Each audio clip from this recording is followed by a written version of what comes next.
And have you watched a Kung Fu Panda movie? And do you know how they greet in a Kung Fu Panda movie? They actually hit their fist like this and bend down. Can you come here, girl?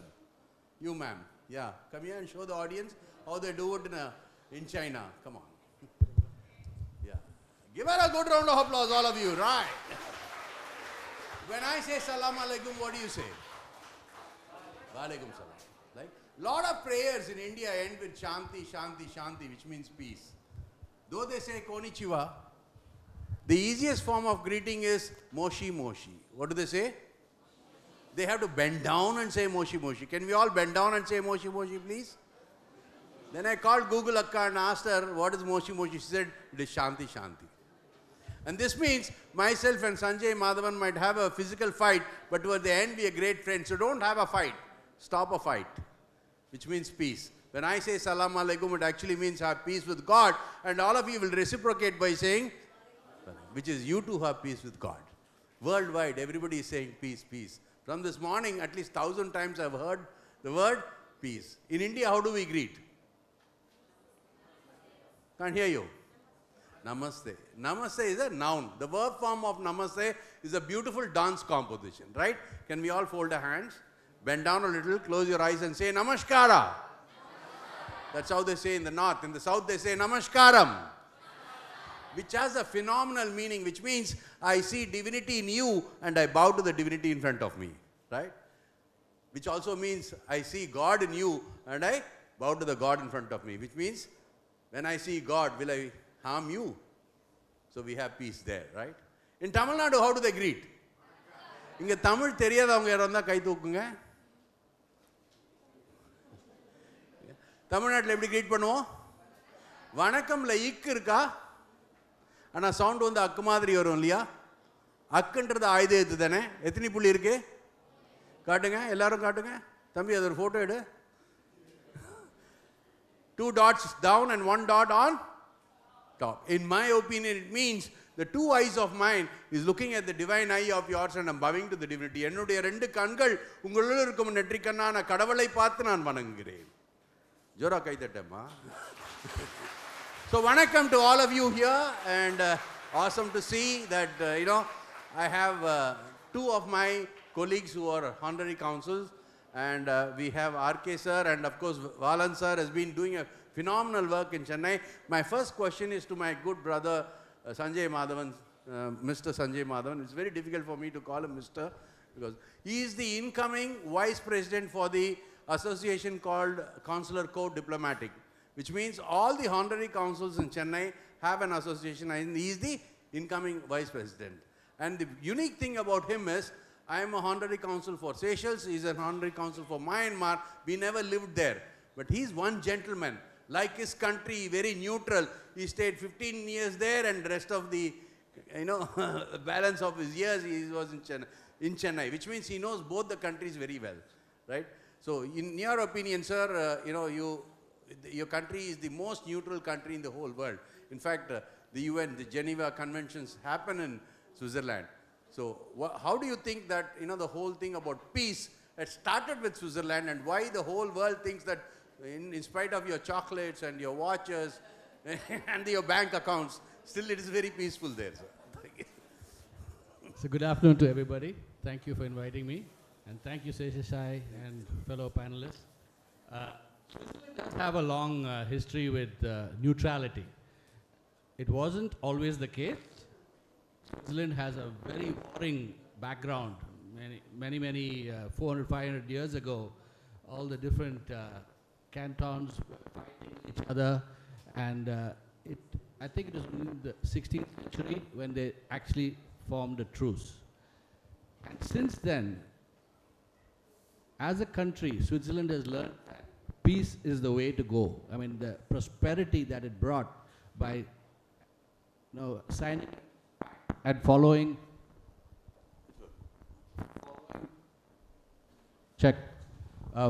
the rules of engagement when dealing with the fellow warring parties has helped the country progress dramatically. And after the war, this World War II, Switzerland, of course, became one of the early countries to be recognized by law, international law, as neutral. And as you know, Switzerland did very well during the war years, not always with the right ethical background. There is a lot of question marks over Switzerland's role during the war. However, they were looking after their interests. And I think today every country in the world does look after their own interests. And a small country like Switzerland looked after its own interests and furthered the cause of peace, I would say, by making sure that there was a space for diplomacy and a neutral place and a neutral country where people could come and have their discussions, right? So I think Switzerland has played a big part in that role. Switzerland did not join the UN originally, but joined, I think, only as recently as 2002. But it now is an integral part of the UN. The European headquarters is in Geneva, and it forms an intrinsic part of the UN's mediation and brokerage between the warring parties. They have systems in place, and the Swiss are very, very systems oriented. So when they take on a task, they actually define standards. They have accreditation for people who are mediators, and they invest in the entire process of mediation, right? So they actually have a degree that you can do, and those people are accredited mediators, and they play a big, big part in all these discussions and that take place around the world when there is a disagreement. Thank you. That was clear explanation. Thank you so much, Brother Sanjay. Sir, the whole world says, I want peace, right? In I want peace, you have I and want. I is an ego, right? I mean, want is a desire. In I want peace, if you remove the ego and desire, then you have peace. As a media person, I can see that, last 2 days I'd been doing more homework about you than all the other three, because I know the other three people, They say that every friend is once a stranger. I met you about a week ago and now we've become great friends. So like that in a country, when the media comes in, into place, I can see off late there is a lot of stress on media's opinion, unlike the earlier days. You still think that the print media and the social media is making a good impact on creating peaceful situations between countries, and at the same time also confrontation between countries? Yeah, I think media has a great role to play in both, in creating war, creating peace, creating conditions for peace, creating conditions for war. What we see often is that these days, at least the younger generation, tends to think that if you can't say anything in 30 seconds, don't tell it to me. If you can't put your entire gyan in a WhatsApp message or an Insta reel of 30 seconds, do not tell it to me. Now, it is impossible to say the most complex things in life, or the fact that any of the wars happen for a reason in just this 30 seconds. And that is where I think we are losing the message more often than not. In fact, even in this audience, if we start talking about, say, frictions in our society itself, it is not possible to do it in a very short time frame. It takes time, it takes energy, it takes effort, it takes understanding on the part of two people to know what actually the problem is. So the essential thing is that unless you understand what the problem is, you can't come to a solution. That is a very, very simple fact of life. And unfortunately for us, when we look around the world around us, the politicians around us, the officials around us, the people who handle our problems, most of this comes from a place of not really understanding what the problems is. You have seen, the US President Donald Trump come with a series of tariffs and whatnot, which has created so much of distress in the world the past few weeks. There has been turmoil in the markets, there has been uncertainty. What happens during a periods of uncertainty is that the media will play both sides. There will be one part of the media which will support Trump, there will be another part of the media which will be against Trump.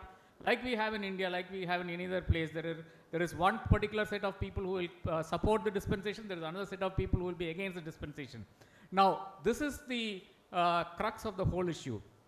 If at some point we don't reach a middle path, we don't reach a meeting ground, and that is why diplomacy exists, and that's why peace building, the process itself exists, we will have instances where we misunderstand one another very, very easily and very, very simply across complex issues. If we can't reach an understanding, if we can't understand what the other person is saying, then that is where the seeds of conflict get sown. There are very fundamental issues which we need to address. If you look at the US media, if you look at the entire world media, barring a few media in India, in fact, I saw a picture, a drawing here, which is for the people of Gaza. Now, if you do the same, drawing now in the US, in a university inside the US, in educational institutions in the US, you can be very easily jailed, or you can be thrown out, because according to their law, if you're a foreign student like an Indian, going to the US on an F visa, you're not allowed to take part in any political activity. Now, US has really overlooked this particular law forever, but today they are actually enforcing it.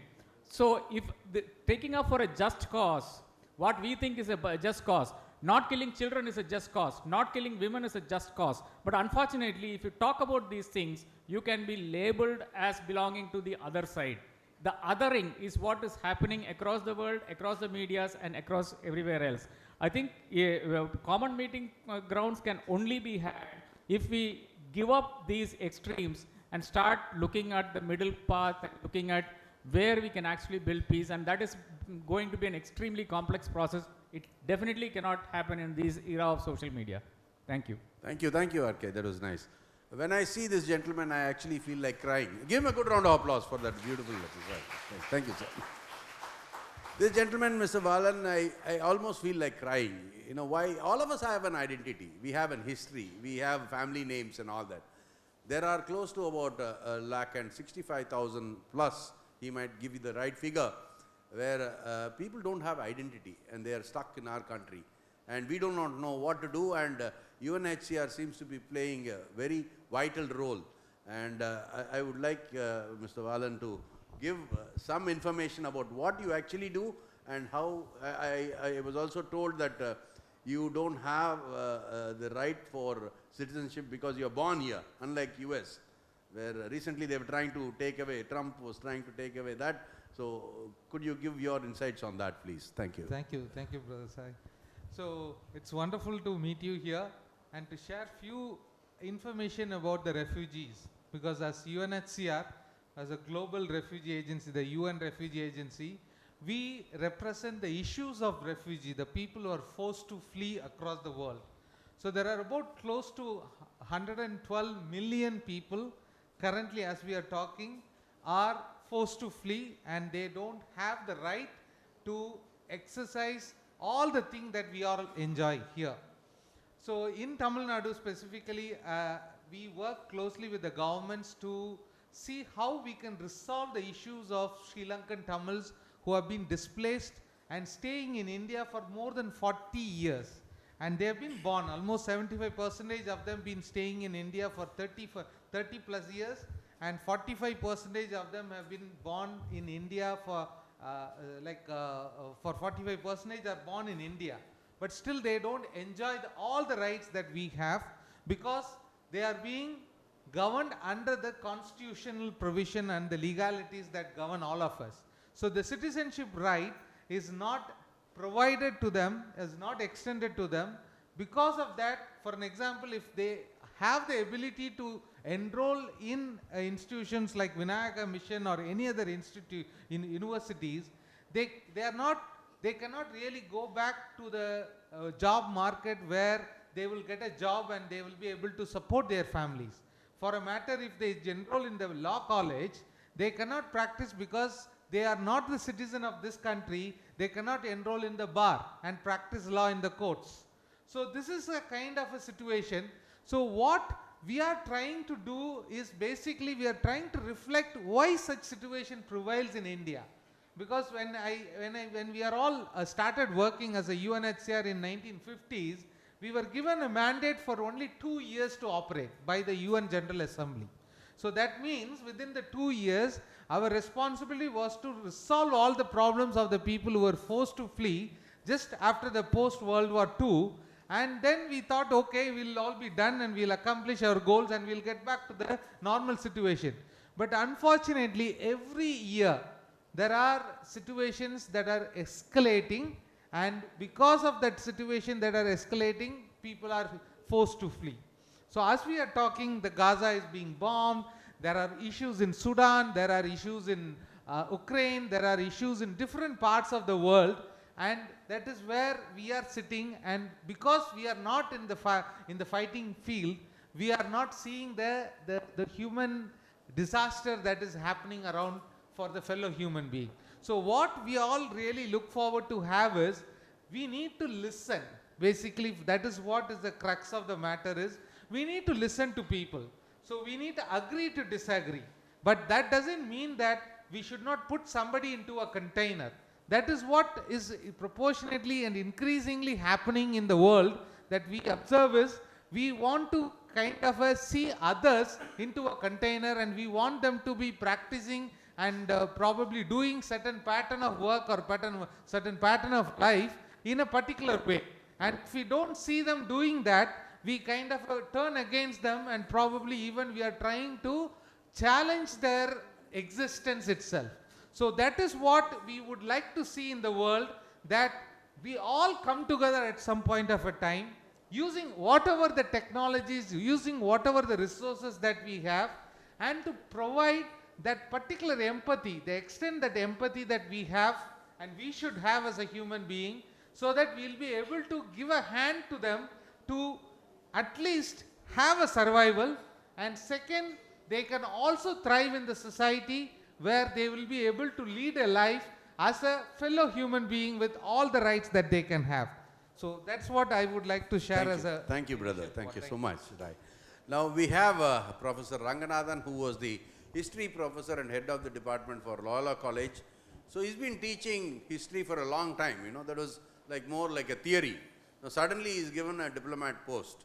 So Professor, that was theory, and this is, you know, practical.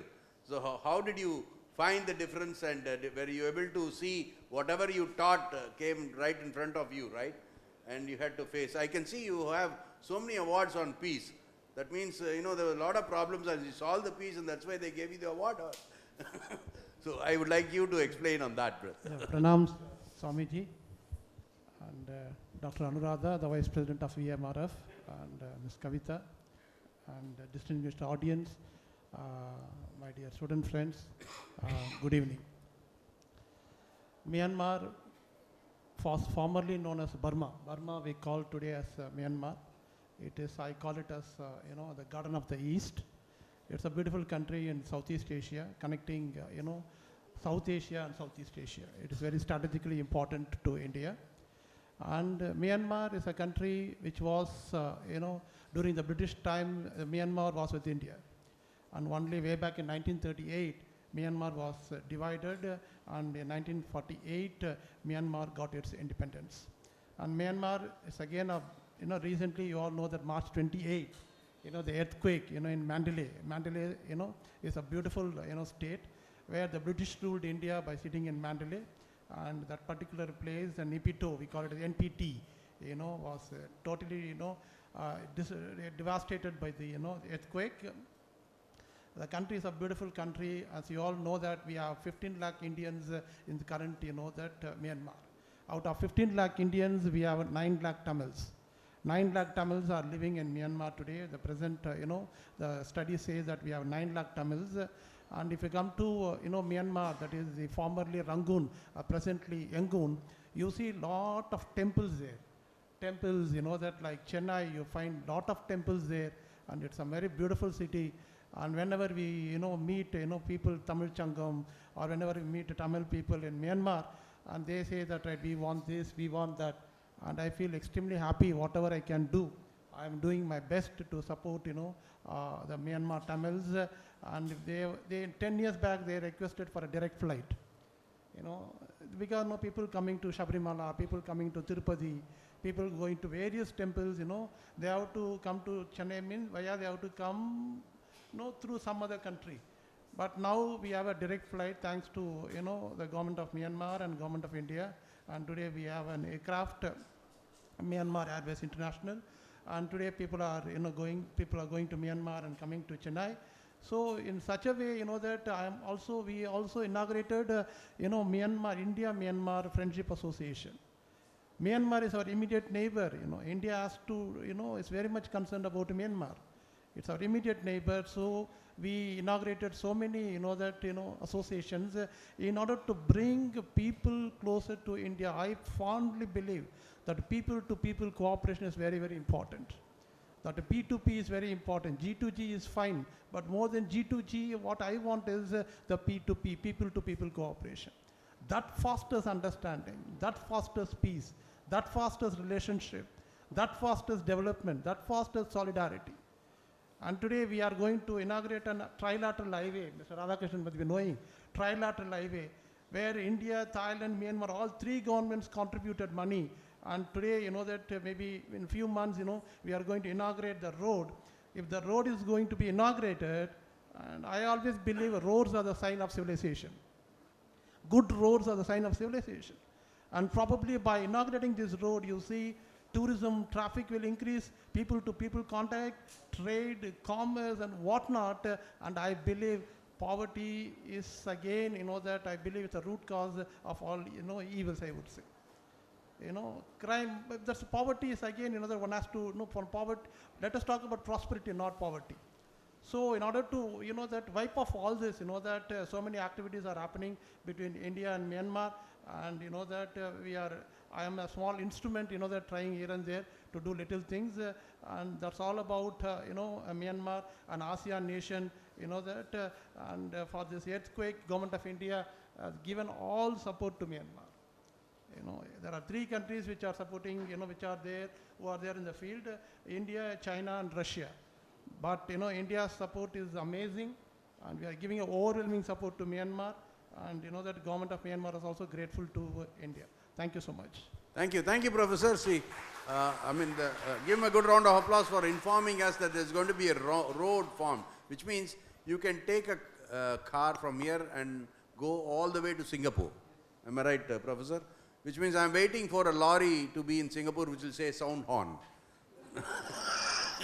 And I want to see the Singapore police fining that guy. So, coming back to Brother Sanjay Madhavan, see, I think Trump is into different league altogether, in terms of tariffs and all that. And by which a lot of countries are, kind of are losing their temper. So, with Switzerland, I'm sure he's put some tariffs, right? And is America more benefited out of Switzerland or the other way? And if you are given a position, how will you tackle that, sir? I don't know exactly what the tariffs for Switzerland are, but in general, any tariffs that are set, there is a mechanism in place. It's the World Trade Organization, and countries are meant to, the mechanism in place to come up with these numbers. And what's happening today is unilateral, and that's where the problem is. Any kind of unilateral movement by any one country, just because of their size and power in the world, is not something that is good for the world, because you are not following the rule of law. You are adding a lot of instability to the entire economic landscape of the world, and there's a lot of uncertainty. And when there's uncertainty, markets will drop, people are not sure what to expect, and as you've seen with countries like China, who have probably a much larger stake in this war. India actually has a quite low one, and Switzerland probably also not too much to worry about with the US. They're going on the on the aggressive side, because they've not been asked, there was no negotiation, so they say, okay, you do 50, I'll do 100. You do 100, I'll do 200. And it's a zero-sum game ultimately. They're both going to lose. So, diplomacy, discussion, getting forward and sitting in front of a table and making sure that you actually openly discuss what you feel. I do believe is looking at it purely from one angle, right? He's purely looking at the exports of a country towards the imports of a country. And I think it's quite bizarre, because there are some countries, say a small country in Africa, their currency is very weak. So naturally, they will not be able to buy dollar value goods of a significant amount. How they do import, there's something. They do import a lot from, they do export a lot from their country, like minerals, etc. Now, Trump looks at that and says, hey, there's an imbalance, right? So therefore, we're going to add a tariff to you. This makes absolutely no sense. I think his entire plan is to get people to to bow to the emperor kind of situation and try and make a deal with him. I don't think it's going to work, because this is an approach that most countries will not reciprocate in a friendly fashion, because ultimately there are years and years of these negotiations that take place in the back rooms, where the administrative staff sit and work out these numbers. And if you just throw that all away and come up with a number as simplistic as it is today, that's not going to be helpful. Thank you, thank you. RK sir, all your life you'd been writing a lot on the political and, the refugees part of it and all that. Have you ever thought that, that I should have been a writer on entertainment, which we were talking during the lunch, or on cricket, or, finding out truth is kind of addictive to you?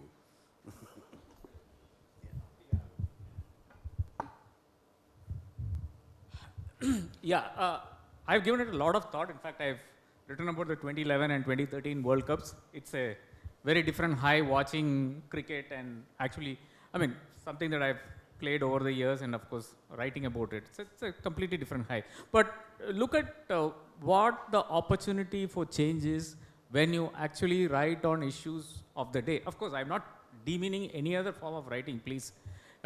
Cricket is a great sport, and it really requires all the attention it has. Maybe I'm better at something else.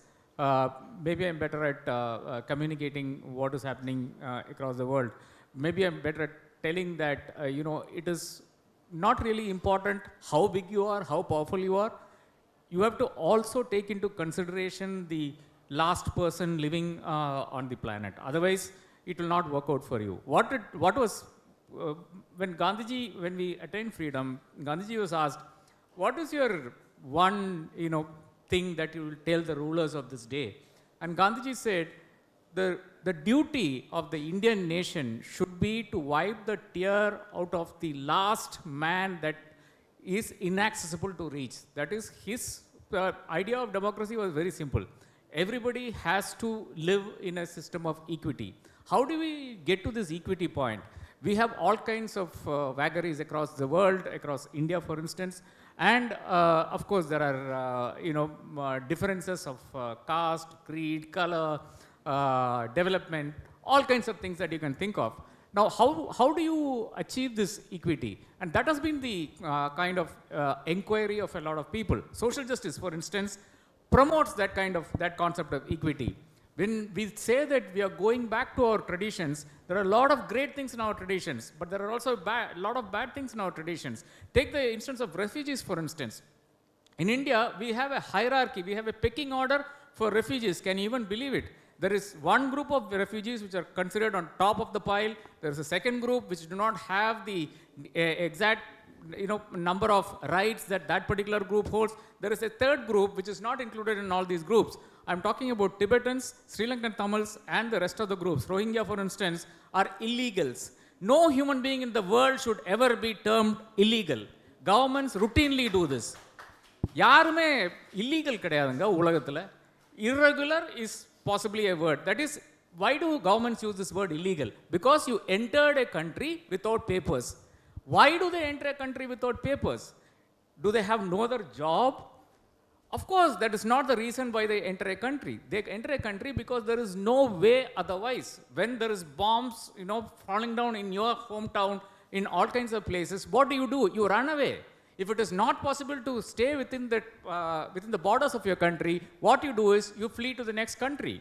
That is how thousands of Myanmaris, millions of Myanmaris actually came over to Bangladesh. Rohingya came over to Bangladesh. That's why a lot of Tamils, lakhs of Tamils came over to India. We can't call them illegals and then say that, you can't be part of this country, we will not give you any rights. And that is why Valan and the others are struggling so hard to bring whatever rights we can. So I am part of that struggle. For me, that becomes a little more important to say that these are human beings. They should have the same rights as you and I in a country which says Vasundhaiva Kudumbakam. We better understand the meaning of Vasundhaiva Kudumbakam and we should implement it. I am trying to tell the government, please do it in practice. That was wonderfully said. Give him a good round of applause, please, for that. Okay, I love the way you said, probably because the dominance is becoming more than the dignity, like the Vice President of this institution in the morning spoke about that, It is not justice alone, it is the impact on the justice which is also very important. Very well. So one more question for you. During the recent visit to Lakshadweep, Prime Minister was there, and suddenly there was a roar in Mauritius, right? I mean, a lot of people said to boycott Mauritius and all that. So, I mean, this was nobody's fault. Our Prime Minister just wanted to go for a tour and probably have a peaceful day and suddenly when people saw that Lakshadweep is good, it doesn't have proper infrastructure yet, but probably in about a couple of years we would have a lot of infrastructure there. So what do you think was the strategy there, and how did the press take it in a positive way and gave back the public in a right way? Now my colleagues created havoc. Maldives, I'm sorry. Maldives. My colleagues created havoc. The issue is this. Prime Minister on January of 2024 goes to Lakshadweep, wants to promote Lakshadweep. End of story. Lovely thing to do. Lakshadweep is a beautiful, beautiful set of islands. But you cannot go there as a tourist because there is only one flight. It goes from Cochin to Agatti. And that is, it has about 60 seats. You can go online and check. I think there is an Air India now also. Air India and Spice, I think. There is not a single seat available for the next 4 months. Because people of Kavaratti, of that entire group of islands travel back and forth. There is a lot of, there are defense personnel, all that and all that. So there is a huge demand in travel up and down. There are not enough flights. The airport there can't handle. Now, of course, our part of our media was so gung-ho and thought that this was the greatest thing. Maldives has had recently, September of 2024, elected a government which was not in favor of India. So we put 2 and 2 together, and of course, new government there, a municipal corporation's mayor suddenly becomes president of a country. What do you expect? He cannot overnight change and become a diplomat.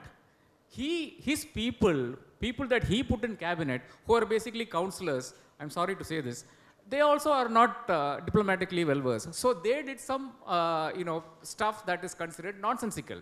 We are a much larger country. There are 5 lakh people in Maldives, 5.3 lakh, that's it. We are a country of 1.5 billion people today. We should be large-hearted. We could have let it go. But unfortunately, most people in the media are not like that. You have to be gung-ho, you need to beat up somebody, basically. You need an enemy, you need to show who the enemy is and beat that up. That is what happened with Maldives. So Maldivians recoiled, and there was a huge social media backlash against Maldives. Our political parties here in India now have massive social media teams. And, they keep putting out memes and, all kinds of things, taking clippings. Even from what I spoke, you can take clippings and say that I'm anti-Indian. Very easy. Extremely easy to do this. So this has happened in the case of Maldivians, and Maldivians did not know what really hit them. And let us boycott Maldives. And, because a couple of actors were there at that point of time, Bollywood actors, they got scared after, they really, scared of their living daylights. They all took a flight back and came back to India and started saying, no Maldives, not Maldives, let us all go to Lakshadweep. Now, if people land up in Lakshadweep, they'll actually realize, please go to Lakshadweep to find out how bad things are. We'll take another 50 years to get to the place where Maldives has created infrastructure. They have not created, they just basically leased out islands to big groups. The big, LVs and all kinds of other massive hotel chains, which charge about anything from $2,500 a night to around $50,000 a night. That is the range that they are speaking about. That's a completely different scenario. I don't think we want to get into that kind of tourism because it's completely unsustainable. And Maldives is one of the places that I've seen. For the 5.3 lakh people it has, the amount of waste it generates is completely ridiculous amount. So we should not be going down that path at all. Let us preserve Lakshadweep for what it is. And I'm really, really sorry that my media colleagues took it upon themselves to beat up Maldives. And that is not the way to do any diplomacy at all. We will not achieve anything going down that path. And it is still continuing, unfortunately. Thank you, Mr. Askay. That is, sir, Valan, sir, you know, I heard that there are refugees from Afghan here, you know, and probably other countries also. You know, I wonder sometimes how Afghanistan's landed up in Chennai or South India. In that case, you know, you were talking about a method and they give a identity card to them, which is given by UNHCR, am I right? Yes. So how is it that card is helpful for them to kind of have a regular life, and that is my first question. The second question is, if something illegal these people do, our laws are governed by them, and if so, is there a lawyer where they can approach and they can kind of, because they don't have money, am I right? So how is it that handled by UNHCR, sir? Sure. So basically, now looking at who are all in India as refugees. So there are two groups of refugees. One is a group of people who have fled their country seeking safety in India and being recognized by the government, which our friend Dr. R.K. was just mentioning, like from Tibet, from Sri Lanka. So these people have been given some sort of an identity by the government of India. Whereas the remaining, that is another like 40,000 of them who are in India, have come from different parts of the world, including Afghanistan, including from the Middle East, Yemen, Syria, Iraq, Iran, and also from the African countries like Sudan, South Sudan, and many other countries in Africa. So the reason why they have come here is basically they come to India using, if there is a road, they come by road. If there is a flight services, they come by flight. So basically most of them come by flight using a passport, using a visa issued by the Indian government. But after they come back, as rightly mentioned in the international law, any person who is seeking an asylum is not a person who is first time entering into a country. A person who has entered into a country but unable to go back to the country of their origin because it is not safe anymore for them. So in that matters, some of them, including people from Afghanistan, people from Middle East and Africa, continue to stay in India. They try to seek extension of their visas, but most of the time they find it very difficult to get the extension. So that is the reason they come to UNHCR and they register. So how they end up in different parts of India and where are they living in India? They do live in most of the metropolitan cities because that provides them a bit of a opportunity to kind of continue to survive. So they don't thrive, they just survive. The reason is, for an example, a person from Sudan or Middle East come and stay in Chennai, they have an opportunity to go and do an interpretation service because India is a global medical tourism destination. So they come here, people speaking Arabic, they will be able to interpret for them and earn a small money, like maybe a day 500 rupees or 1000 rupees, so that with that they will be able to survive. So similarly, we see them in different parts of India, and in Tamil Nadu, in Chennai, we have very small numbers. Usually it is between like a 30 to 40. That is the number that we talk about from people from Middle East or from the other parts of Africa and other places. Whereas when we look at people who have come, who are not very much like educated and also do not have entered India through passports or visa, is another community, that is the Rohingyas from Myanmar. They have come to Bangladesh. From Bangladesh they have reached India. And how do they kind of have been seen is, mostly there is always a negative narratives around people who flee, because the reason is it's a security threat. So basically, like when it comes to a security threat, what happens is they are being labeled to be of, like as our friend correctly said, they are considered either as illegal or as infiltrators and probably even sometimes terrorists. Unfortunately, that is a narrative that as UNHCR working for the refugees have to deal with. And how do we deal with this? We need to know who has come and what are their profiles are. That is what we have as a refugee status determination process. Because refugee status is in legal term. So basically a person who is being considered as a refugee is fulfilling a certain legal qualification or a criteria which has been established under the ambit of international law. So when we do that, what we have to do is, we have to see to that a person has committed a crime before fleeing their country. Because somebody would have bombed their own villages or probably somebody's house and might come here, which is against the humanity. So what we need to do is, we need to filter them, saying that whether they have done something, we have to do some sort of an ethnic test, because somebody may simply claim that they are part of the one particular ethnic minority which has been prosecuted in that particular country. So when they say that, then we need to ensure. So we have to do a battery of evaluations or a test, including their ethnicity test. So for an example, if I call this water bottle in Tamil in a particular way, and if a particular person who belongs to an ethnic minority has a similar way or probably a completely distinct way of calling this water bottle, we need to ask such question. So we have a technical team which is completely equipped and is completely capacitated to do such tests, and they will come back with the outcome of that. So as a concluding, one thing which I would like to completely say is, in terms of diplomacy, how peace is very important for this kind of people who are forced to flee is because they are being victim of violence. They are not victim of anything else. They are victim of violence, and that is why they are fleeing. That means they are looking for a peaceful destination. And we need to be very proud to say that India being a peaceful country, that is why they are coming.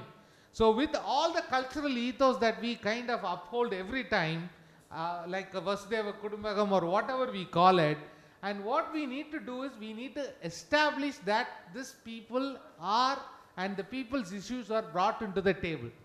So I remember one particular saying as part of international diplomacy that has always been said by Winston Churchill is that we have to kind of a nuance or probably speak a word that is going to convince a person to an extent in a lighter way, that we need to tell in a diplomatic way that a person is trying to ask for a way to hell. So we don't tell the person to go to hell, but we kind of convince a person that he can kind of ask for a way to directions to go to the hell. That is what it is. He was saying it in a very jokingly, but I am just putting it on the other side and say that we need to put all these things in a nice way. That is, more positivity is needed in this world. So in terms of the positivity, one thing that we need to have is, we cannot be just talking about something that is going to come later or sooner, but what we need to have is a certainty. So let us hope that peace doesn't stay as a hope, but we should make sure that the peace becomes a certainty. Thank you. So peace has to be reality, and that's very well said by Valan sir. And Professor, how many of you are students here? Could you raise your hands, please? All the students, raise your hands. Come on, right? Okay. Professor, you see you have a battalion of students here. So what's your message of peace? Because you've seen both sides, which I have asked you a question before also. What is your one message of peace, and how should be peace with them? Put your hands down. Thank you. It's a good question. See, peace is dynamic, and it is sometimes it is complex also. When I say peace, it is not absence of war. Peace means it talks about every bit of the society.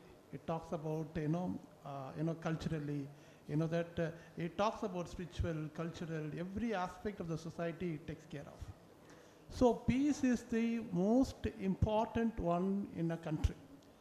In VMRF, we addressed, me with Dr. Vingarachalam, we addressed India 75 and G20 in this campus. The idea is that to tell about the importance of peace. We talk about world peace these days. We talk about peace local level. We talk about world peace. Peace is very, very important. Today, 21st century, we are talking about diplomacy for peace. I would say diplomacy for good, diplomacy for reconstruction, diplomacy for solidarity. Diplomacy is all about, conducting a meeting or working for international relations is diplomacy. Any meeting or any work towards, the betterment of international relations, for me, that is diplomacy. And peace comes here. Peace is a dynamic concept again. We have to work for peace.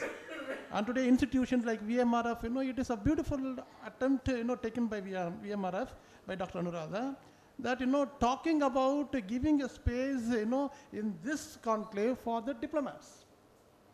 This shows the vigor and rigor of VMRF. And therefore, peace is very, very important. I would say, that institutions like VMRF are producing people for tomorrow. Education is a passport, I would say. When I say it is a passport, what is that passport all about? It is a passport of peace. Today, peace has been shattered into pieces. You look at many countries now into pieces again. It is just because we don't understand and we don't highlight and we don't properly appreciate, what is peace. So students from college, university, right levels, that students should understand peace. It is the local level, society, family, which has to teach the importance of peace. Peace is not something talking at the international level or meetings like this. Peace is very prerequisite and peace is very important for any society. It may be for a family, for a state or for a world. We need peace, which is very, very important, and the students should learn more on this so that they will be the diplomats in the future and they can be ambassadors for peace and they can work for the betterment. Thank you. Thank you so much, Professor. Give him a good round of applause. So, to conclude, before the Dean Sir comes with the questions from the students, 1947, what happened to a country? Anybody can say that? 1947, enna baachu nama country ke? That's the part. The sad part is our country was split into India and Pakistan. We are called Indians because there is a river called Indus which flows into Pakistan. Because of that, the fertility of the land, they had a lot of wheat and rice that completely stopped coming to India. Jawaharlal Nehru was scratching his head because we did not have enough food. Lal Bahadur Shastri in 1970 or 68 said, please do not eat on Monday, we don't have enough food. A doomsayer from UK came and said every Indian is going to die like a goat going to the slaughterhouse. Kasapu kadeki pora aadu mari saga poranga sonnaga. That is when a genius came, and his name is M.S. Swaminathan, who is the father of Green Revolution. And in the year 1991, we had our own food. 2023, two countries were fighting. One is Russia, the other one is Ukraine. If that girl likes burger, probably the wheat came from Ukraine because it's called the wheat basin of the world. And the rich countries had money, started buying food, but poor countries like Bangladesh and Sri Lanka were suffering. Do you know which country was helping them? Which country? During COVID time, lot of my grandfather friends passed away. The only way we could have saved them is by giving them vaccination. It took about 1 year for us to get the vaccination. The Americans got the vaccine, but the Indians found the vaccine. The Chinese vaccine never worked. The Americans said, you want my vaccine? You pay me $7. You look like a rich country, you pay me $12. But one country gave us all free vaccine. Which country is it? You're from that country. Aren't you proud that you're from that country? Put your hands up and say, I am an Indian. Put your hands up, all of you. And say, I am an Indian. I can't hear you. I am an Indian. I am proud to be an Indian. In my opinion, the best food in the whole world is given by your grandmother. Not because she's a great chef in ITC Grand Chola, but because she gives with a lot of love and affection. Our country is filled with that love and affection, and we will continue to have peace, and peace is the most important thing for our nation. And that's why we are all blessed to be in this wonderful conference. And before I leave, I have Dean Sir to ask these gentlemen, the esteemed gentlemen, some questions which are from the students, sir. Thank you, sir. Moshi Moshi, all of you.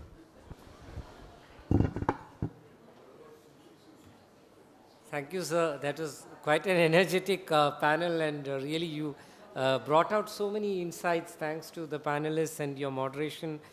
We heard about so many different perspectives about particularly the rights of refugees, the trade wars currently going on, and above all, the whole aspect of how diplomacy can be shaped as a tool to drive peace in this world. So I have a few questions. I have about 4 of them. Maybe I can, you could take 2 at a time. Mr. Sanchit Kushwaha, who is a 4th year MBBS student from Arubadevidu Medical College, Puducherry, has this question for the panel. Considering the global rise of far-right populist leaders and their supporters, how can a minority comprising victims, young activists and indifferent citizens prevail over the majority in preserving world peace? I think that's an excellent question. Over to. That's a difficult one. So yes, the entire world has moved far right, I would say. But a country like India has had, these kind of movements, and we self-correct. And I do believe over a period of time, people will realize that it's not helpful to make others out of their fellow citizens, and they will get back to treating all of us like brothers and sisters and working towards a common good. And I think that kind of philosophy has to spread across the world. And right now we are seeing the peak, I believe, of othering that's happening around the world. But I do believe we will the world will correct itself and move back to a more wholesome, more collaborative point of view. Thank you, sir. Thank you very much. We have a student from Vinayaka School of Economics and Public Policy, Mr. L. Ashwin Kumar. He asks, there have been discussions about nuclear war and biological warfare, and now out of the blue, a trade war is emerging too. What's the potential solution for world peace when international organizations like the UN don't seem to be offering much hope in regulating the behavior of countries? Me again? All right. I seem to be getting all the questions. Right. The best way of peace is to say that, I'm a peaceful guy, but I hold a big stick, right? When you hold a big stick, people tend to leave you alone, right?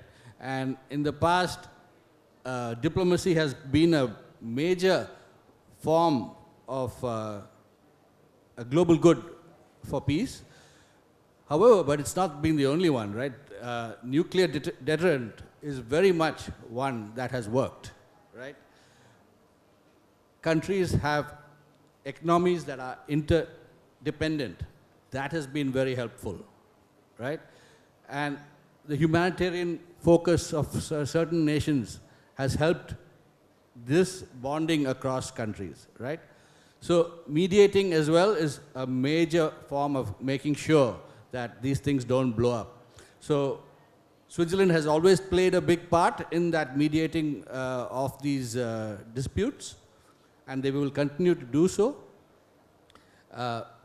So I do believe that, yes, these threats could be there, but countries like Switzerland and others, like India as well, India has played a big part between the Ukraine and Russian conflict, because it's tried to stay on the middle ground and not take sides, which I think is quite wise.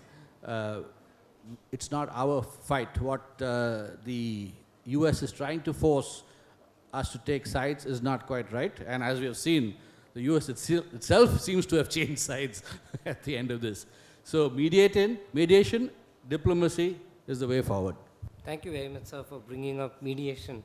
The next question, I think, is directly on the media world, and Pankaj Kumar, first year MBA student from Department of Management, asks, in an era where misinformation spreads faster than diplomacy, how can diplomats effectively counter false narratives and build genuine peace and understanding?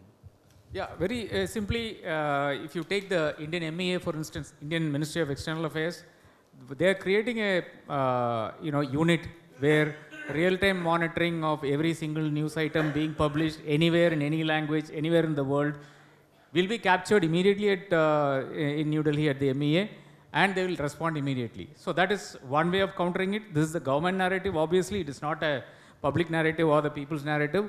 Only a government narrative will go out. Otherwise, how do you counter misinformation? Obviously, if we have heard this in one of the serials, I forget the name, but then if somebody is telling you that it is raining outside and another fellow tells you that it is not raining outside, it's your duty to go and check outside, not to believe one fellow or the other.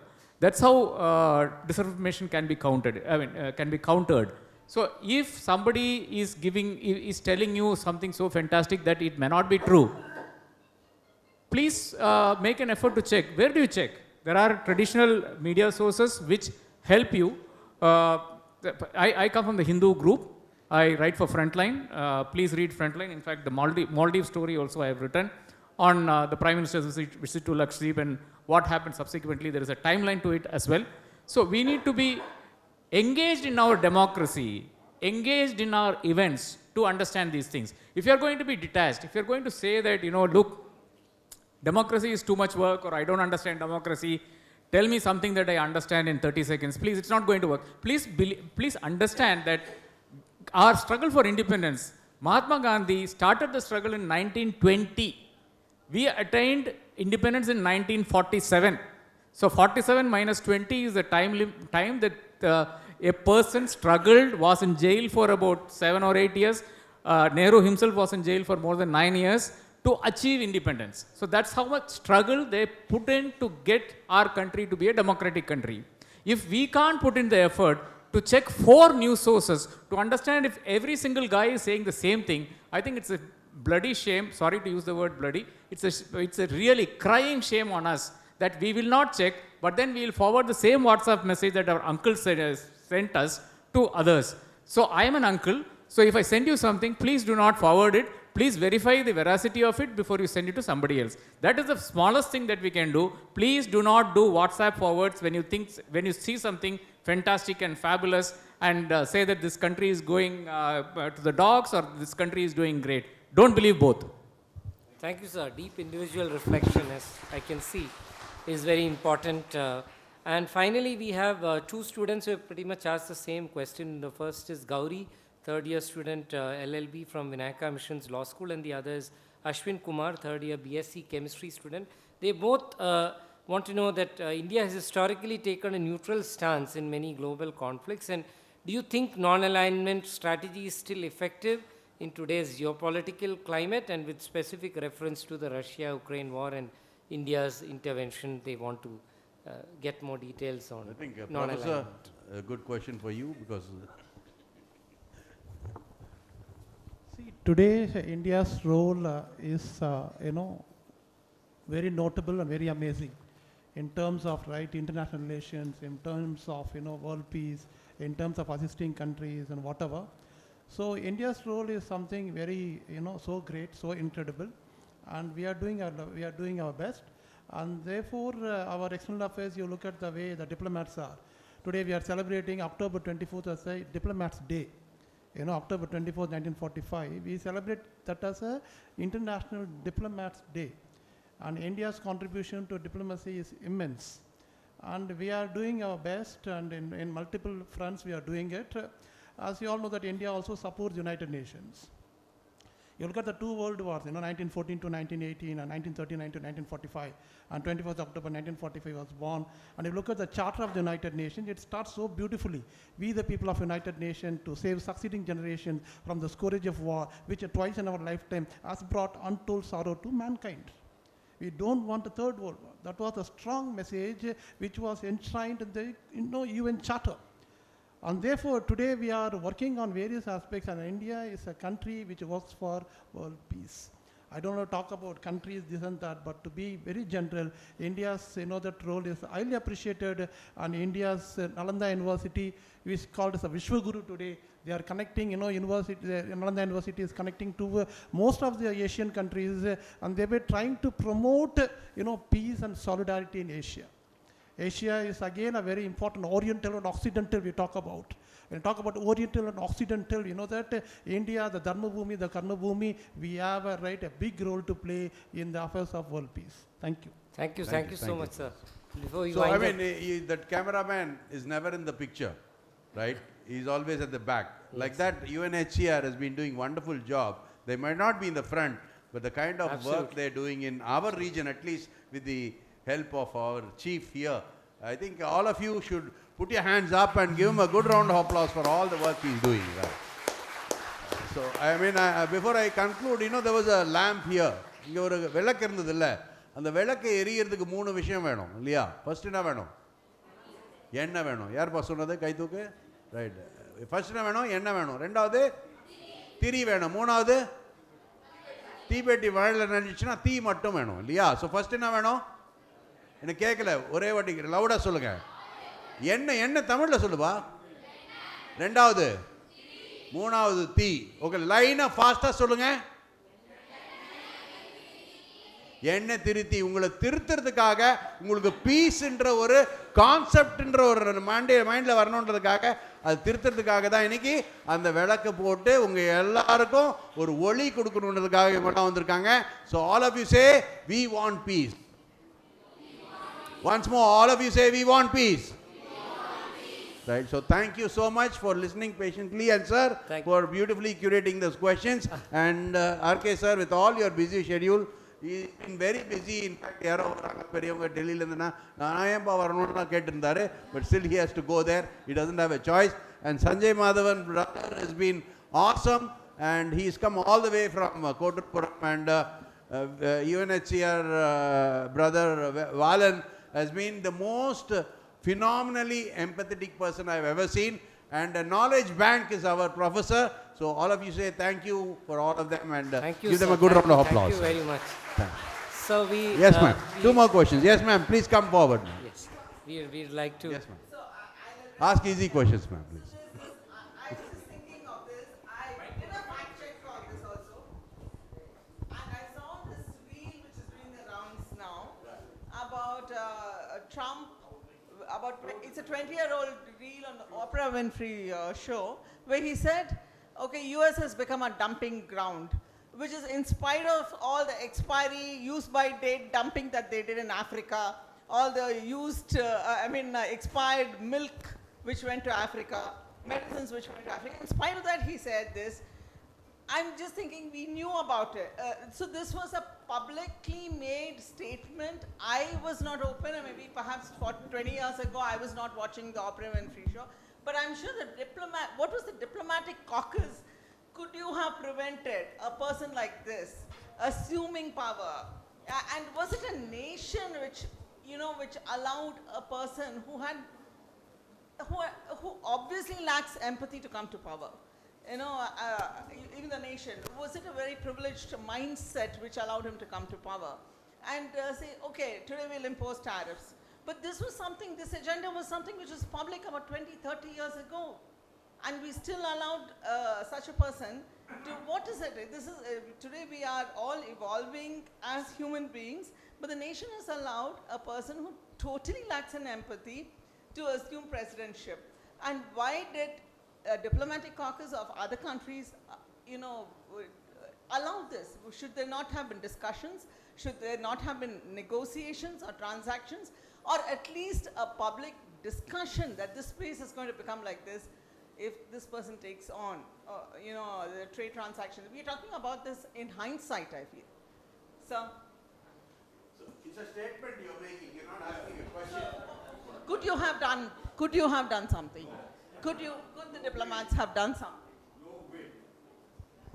No way. When I was about 2 years ago, when I went to a school and I asked the children, whom you want to become? They said, I want to become, Mother Teresa or Abdul Kalam or Gandhiji. But today you ask all the children, they say, I want to become Trump. There's a complete shift in the last 2-3 years, and I would request, maybe you should answer that question, sir. Yeah. So probably I think, formally speaking, every country has a sovereign power and a process. So as a diplomat, he is not expected, or she is not expected to influence or probably like cannot do something against it otherwise the person is not a diplomat. So the people have mandated him to be the president. That means the world and the diplomats or the diplomatic council should agree to it. That's it. So nothing more that they could have done it, because if they do it, if a particular country can influence somebody to vote in favor of a particular candidate in another country, that can happen same in their own country. So that is not correct, because they have a sovereign right. So that's what I just wanted to say. Just add one more thing on that point. Ma'am, he's answering you. One more point, just to add to the Valan's statement. I think it's a more general thing. It's not about diplomats. But if somebody is saying they're going to do something, right, take him seriously, right? Right? He's said what he wanted to do always, and he's followed through, right? Many people assumed that it was just bluster and would not pan out, right? But if somebody is saying, I'm going to do X, and he does X, you can't fault him for that. But one thing, yeah, he is the most patriotic person in America. All of you agree that?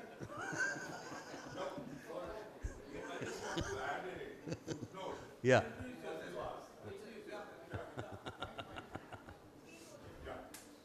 I'm also a journalist, and while Aruna's question is absolutely valid, not working. We had a similar situation when a Congress politician went to America, and he made a statement that America should do something about what is happening in India. Now, how did people react here? Because how do you give a country... I'm not talking about... Listen. Is it a privilege? My query was, is it a privileged mindset which allowed a president of this nature to head a nation? No, what I... I'm not saying... You see, no, this is not about privileges. This is about the rights of the people exercising their choices. And it has consequences. And if there are bad consequences, you handle them in the ways that are mandated and that are legal. I would only say that these are the brickbats that come before the bouquets. So we have a few bouquets for the diplomats.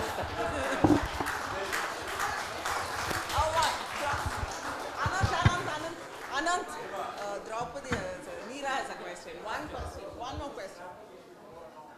Just one question, please. I have come from Delhi, and I do some work, a little bit of work on ancient civilization.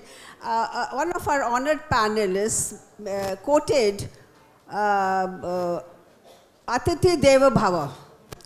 Now you have to understand the concept, the state, the situation in the country before you say Atiti Deva Bhava.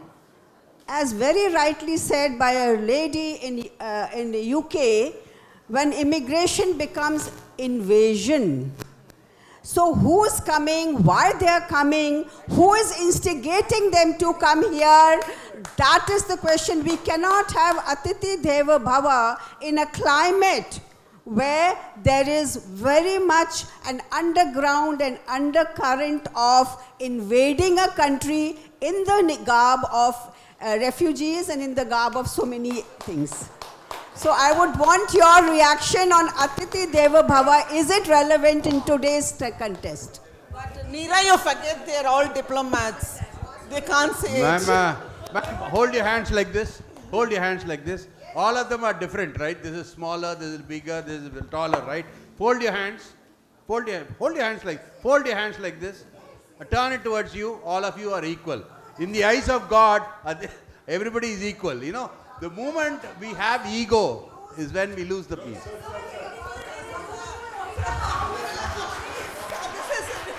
This is diplomacy. No. Neera. No, Neera. Neera, wait. Neera, wait. Please, I'm serious. I'm giving a serious answer to you. Please sit down. Please sit down. This is non-trivial. What I am saying, Neera, please sit down. You asked a question about Atiti Devo Bhavo. Do you know that every Smarta Indian is expected to practice this every day? Did you know that? Do you know? No. Okay, now let me educate you. You have Atiti Yajna. Yeah. We have the next session where the prize winners are going to...